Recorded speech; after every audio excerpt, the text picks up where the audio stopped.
বর্ষবরণের রাতে এক যুবকের মৃতদেহ উদ্ধার হলো মালদা শহরে। ঘটনাকে ঘিরে বুধবার রাতে জোর চাঞ্চল্য ছড়ালো মালদা শহরের আইটিআই মোড় এলাকায়।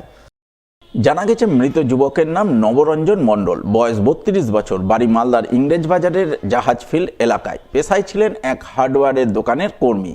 তিনি বুধবার বিকালের দিকে বাড়ি থেকে বের হন, কিন্তু রাতে আর বাড়ি ফেরেননি। সকালে পরিবারবর্গ পুলিশ মারফত খবর পান নবরঞ্জন মালদা শহরের আইটিআই মোড়ে দুর্ঘটনায় মারা গেছে। এই খবর পেয়ে পরিবারবর্গ মালদা মেডিকেল কলেজ হাসপাতালের মর্গে ছুটে যান। ঘটনায় পরিবারবর্গ অনুমান করেন পথ দুর্ঘটনায় নয়, সম্ভবত তাকে কেউ বা কারা খুন করেছে। তবে সঠিক কী কারণে এই মৃত্যু তা খতিয়ে দেখতে ইংরেজবাজার থানার পুলিশ সিসিটিভির ফুটেজ খতিয়ে দেখে তদন্ত শুরু করেছে বলে জানা গেছে। বাড়ি থেকেও রেগুলারই কাজে আসে। কালকে কাজে এসেছিল, কাজ থেকে আবার পুনরায় খাওয়ার সময় বাড়িতে গেছে। তারপরে বাড়ি থেকে খাওয়ার সময় যখন এসেছিল, বাবা মার কাছ থেকে কিছু টাকাও চেয়ে নেয়।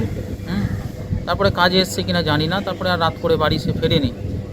হঠাৎ করে পুলিশের মুখে পাড়ারই কারো শিবচরণ মণ্ডল আছে, আমাদের গ্রামেরই একজন, ওনার ফোন যায় পুলিশের তরফ থেকে, হাঁড়ি থেকে, যে এরকম অমুক মণ্ডল মানে ডেথ করে গেছে, অ্যাক্সিডেন্ট হয়েছে। তারপরে আমরা সকালবেলা জানতে পারি। তারপরে আবার পুলিশ ফাঁড়িতে আসি, উনি বললেন থানাতে যেতে। আমরা থানার পর ওই মর্গে আছি। আর মনে হচ্ছে এটা সার্বিকভাবে একটা খুন করে হয়তো রাস্তার পাশে ফেলে দিয়েছে বা কিছু একটা ঘটনা ঘটেছে নিশ্চয়ই।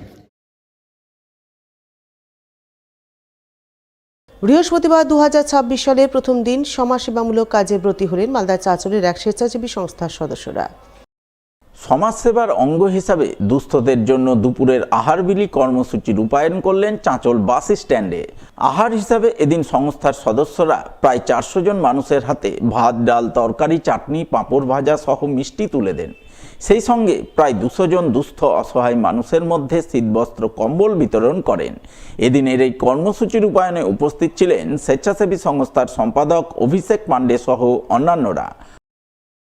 রোটারি ক্লাব অফ চাঁচলের পক্ষ থেকে আমরা বছরের প্রথম দিনে পথ চলতি সমস্ত সাধারণ মানুষের জন্য আমরা দুপুরের আহার পরিবেশনের কর্মসূচি রেখেছি এবং তার সাথে গরিব দুস্থ মানুষদের জন্য আমরা কম্বল বিতরণেরও আজকে একটা ব্যবস্থা রেখেছি। কারণ এই ঠান্ডায় শীতে অনেক দুস্থ মানুষ, গরিব মানুষ যারা ঠান্ডার বস্ত্র থেকে বঞ্চিত থাকে, তো আমরা তাই একটা ক্ষুদ্র প্রচেষ্টা করেছি যে আমরা যে গরিব মানুষদের মধ্যে মোটামুটি 150-200 মানুষকে আমরা কম্বল আজকে বিতরণ করতে পারি।